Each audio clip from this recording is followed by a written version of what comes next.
I was just saying, Louis doesn't understand social distancing. So he goes up like wanting to cuddle everything, and particularly any babies younger than him. There are moments in public life that no one plans for. Moments that arrive without warning, cut through all the ceremony, and leave people standing in silence, not because something went wrong, but because something went unexpectedly, beautifully right. The royal family has seen thousands of carefully choreographed appearances over the decades, every step rehearsed, every expression considered, every word measured. But children have a way of breaking through all of that. And on one particular occasion, a 7-year-old boy did something so quietly powerful that even the King of England had no immediate response. Prince Louis, the youngest child of Prince William and Princess Catherine, bowed his head. It was a small gesture. It lasted only a second or two. But in that brief pause, something shifted in the air. The crowd noticed. The cameras caught it, and King Charles, a man who has spent his entire life inside royal ceremony, seemed genuinely moved in a way that surprised even those closest to him. This is the story of that moment, and everything that surrounds it. Who is Prince Louis really, beyond the mischievous grin and the viral expressions that have made him one of the most talked about children on the planet? What does his title mean? Where did it come from? And what does the future hold for a boy who is only just beginning to understand the weight of the world he was born into? To answer those questions, we have to go back to the very beginning. Prince Louis Arthur Charles was born on April 23, 2018, at St. Mary's Hospital in London, the same hospital where his older brother George and sister Charlotte had entered the world before him. His arrival was announced in the traditional way, with a notice placed on an easel outside Buckingham Palace and a town crier, calling out the news to crowds gathered outside. But the question of what to call him, not just his name, but his official title, was something that required more than a simple decision. It required history. Under a set of rules established in 1917 by King George V, the use of the title His or Her Royal Highness was strictly limited. George V had issued what are known as letters patent, formal legal documents that defined exactly who could carry a royal title. At that time, the rule was clear. Only the children of a monarch and the male line grandchildren of a monarch could be styled as His or Her Royal Highness. Great-grandchildren, unless they were the eldest son of the Prince of Wales, would not automatically qualify. In plain terms, under those original rules, Prince Louis would not have been a prince at all. He would have simply been known as Master Louis Mountbatten Windsor, a name without a title, a boy without the formal designation that his birth circumstances might suggest. That changed because of a decision made years earlier by Queen Elizabeth II. In 2012, she issued her own letters patent, updating the original rules laid down nearly a century before. Her proclamation declared that all children born to the eldest son of the Prince of Wales would carry the title of Prince or Princess with the style of His or Her Royal Highness. This meant that regardless of birth order, all three of Prince William's children would be princes and princesses from the moment of their birth. Without that specific legal update, Louis would have entered the world as a commoner by royal standards. Because of it, he became His Royal Highness Prince Louis of Cambridge on the day he was born. His full name carries its own quiet significance. Louis is widely believed to honor Lord Louis Mountbatten, the great-uncle of Prince Philip and one of the most important figures in the life of King Charles. Mountbatten was a naval commander, a statesman, and a deeply personal mentor to Charles during his formative years. His assassination in 1979 left a wound in the royal family that never fully healed, and naming a child after him was an act of remembrance and respect. The middle name Arthur echoes through generations of the royal family. It appears in the names of both Prince William and King Charles himself, tying Louis to a long chain of British royal tradition. And Charles, his final middle name, is an unmistakable tribute to his grandfather, the man who now sits on the throne. Every name chosen, every title granted, every legal decision made before Louis was old enough to speak, these were all part of a framework that defines not just who he is, but where he stands in one of the most watched institutions on earth. And that framework stretches far beyond a birth certificate. The House of Windsor, The royal house to which Louis belongs has its own layered and sometimes turbulent history. It was created in 1917, the same year those original letters patent were issued, when George V made the decision to change the family's dynastic name from the German-sounding Saxe-Coburg and Gotha. Britain was at war with Germany at the time, and the king understood that the monarchy's connection to a German name was damaging public trust. Windsor was chosen because it was English, familiar, and tied to one of the most iconic royal residences in the country. That name has held ever since, through the Second World War, through the extraordinary reign of Queen Elizabeth II, and now into the era of King Charles III. Louis's place within the House of Windsor is one defined by love, legacy, and an unusual kind of freedom. Unlike his brother George, who will one day carry the full weight of succession and the crown itself, Louis is third in line among his siblings and sits further back in the overall order. That distance from the throne, while it comes with its own set of expectations, also allows for a slightly different kind of upbringing.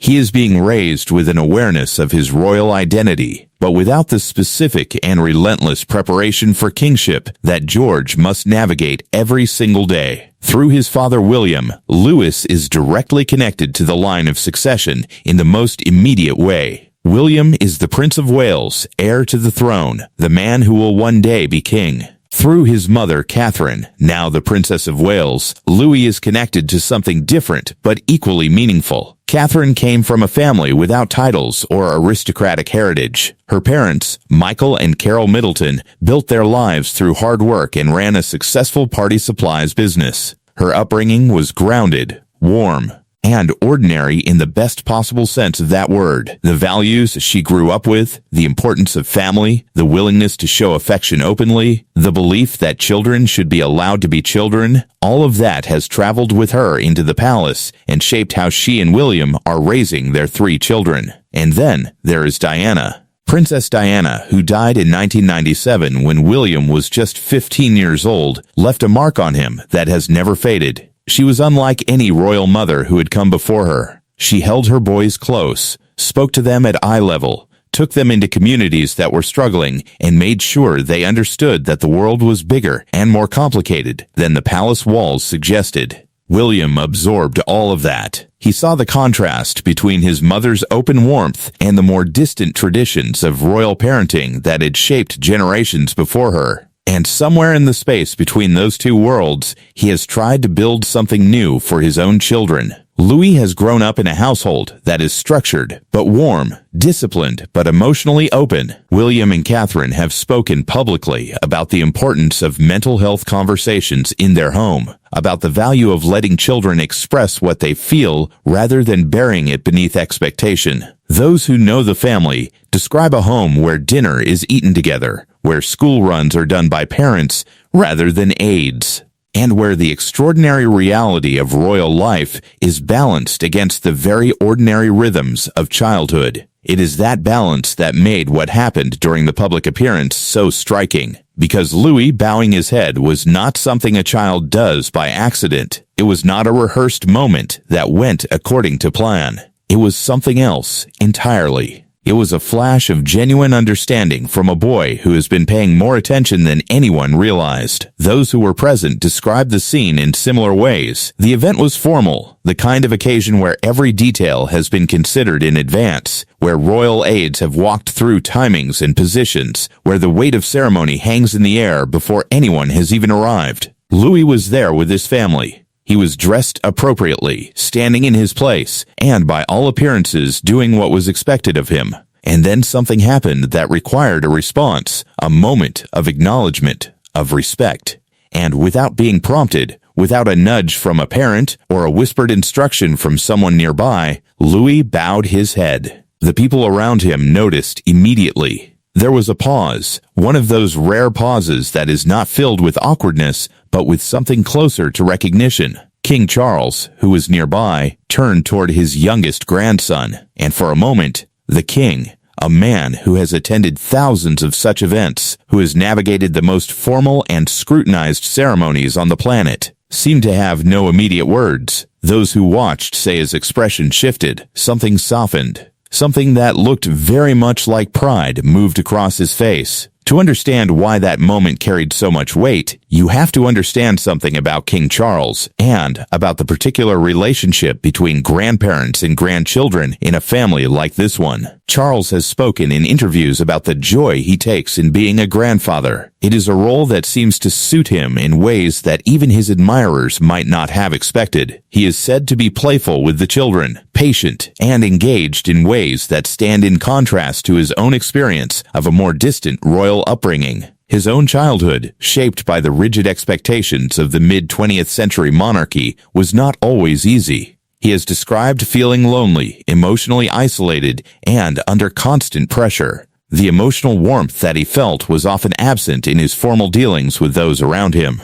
And so, when Louis bowed his head, when this small boy in his family demonstrated without prompting that he understood something about respect and about ceremony and about the meaning of what surrounds him, the weight of that hit differently for Charles. It was not just a polite gesture from a child. It was a sign that something was being passed on, that the values, the awareness, the sense of what this family represents were finding their way into a new generation naturally, not through pressure or performance, but through the quiet, patient work of raising children who feel safe enough to be themselves and aware enough to rise to a moment. Louis's public appearances have always attracted attention, but usually for very different reasons. He is the child who became a global sensation at the Platinum Jubilee celebrations in 2022, when his unfiltered expressions during the balcony appearance at Buckingham Palace were captured in photographs that spread across the internet within hours. While the event was meant to mark the extraordinary milestone of Queen Elizabeth II's 70 years on the throne, it was Louis.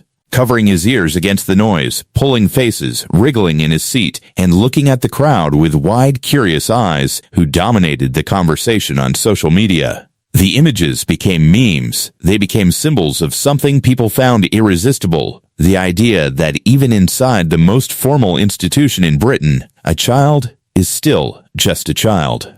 Catherine's response during that moment was studied as closely as Louis's behavior. She did not scold him. She did not look embarrassed or attempt to hide what was happening. She leaned in close, spoke gently, placed a hand on his shoulder, and guided him through it. Watching her parent in public was a revelation for many people. Here was a woman navigating the impossible balance between royal expectation and maternal instinct, and managing it with a grace that felt completely unperformed. At subsequent appearances, including the Christmas walkabout at Sandringham and events surrounding King Charles's coronation in 2023, Louis showed a different side. He walked in step with his family, shook hands with well-wishers, and on more than one occasion looked genuinely engaged with the gravity of what was happening around him.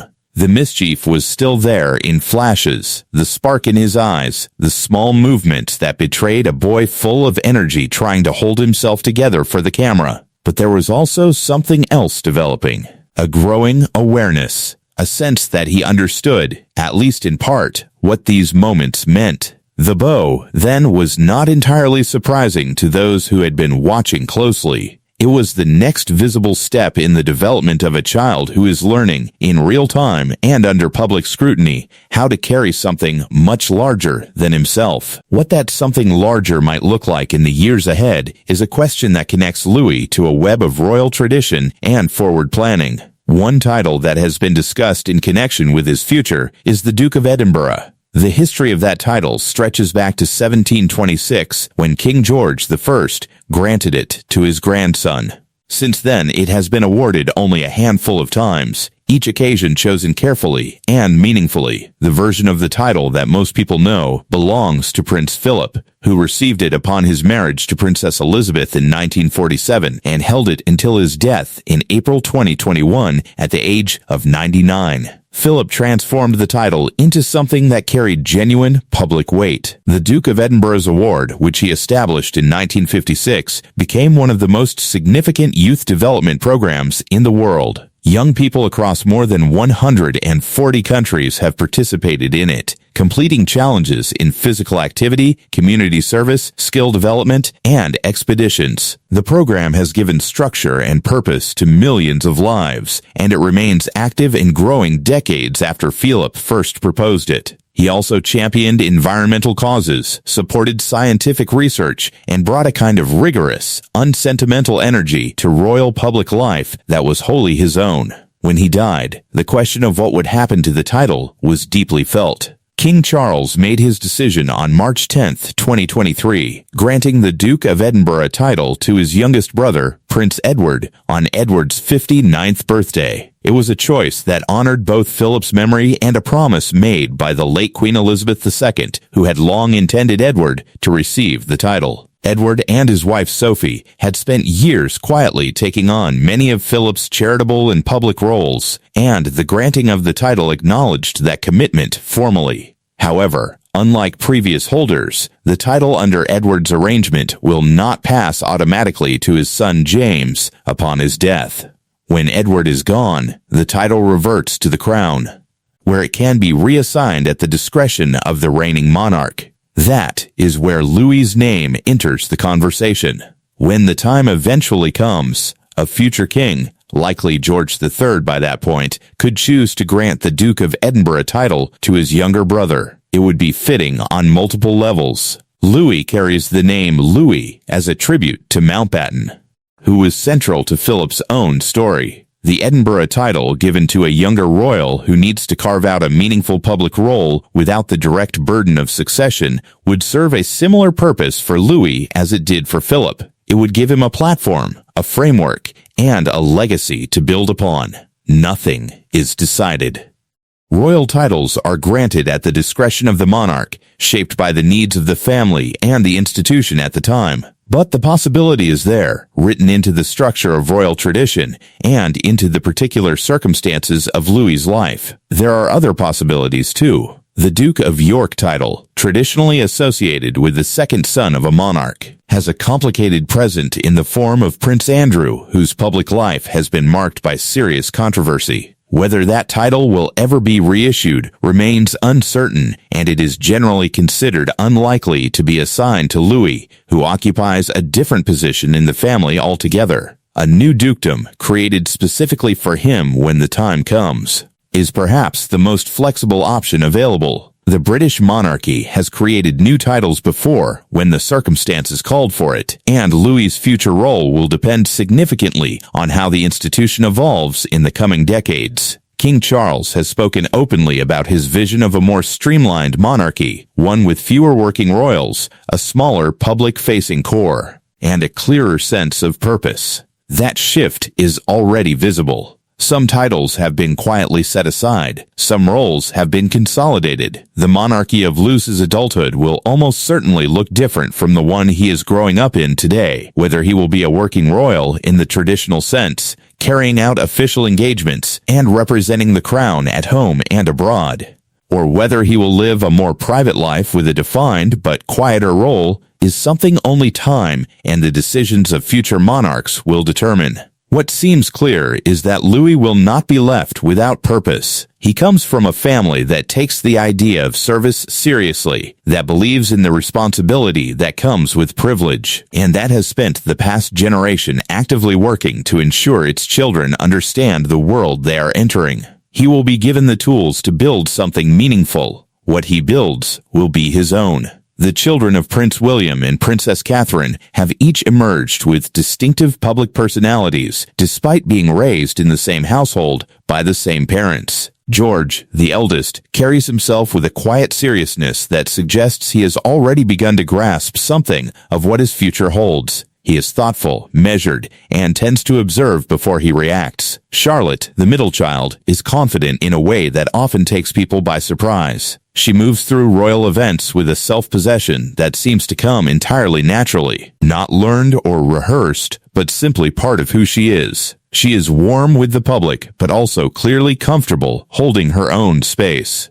And then there is Louis, expressive, energetic, instinctive, and apparently incapable of hiding what he feels in any given moment. Those qualities have made him a public favorite. They have also sometimes made him the subject of gentle amusement, the boy who cannot quite sit still, who reacts to royal ceremony with the full honesty of a child who has not yet learned to filter everything through protocol. But that honesty, that unfiltered quality, is not a flaw. It is arguably one of the most valuable things he has to offer. The British monarchy has spent much of the past century trying to balance the formality that gives it dignity with the relatability that keeps the public emotionally connected to it. Queen Elizabeth II managed that balance in her own particular way, through consistency, dedication, and an unwavering sense of duty that the public came to trust even when they did.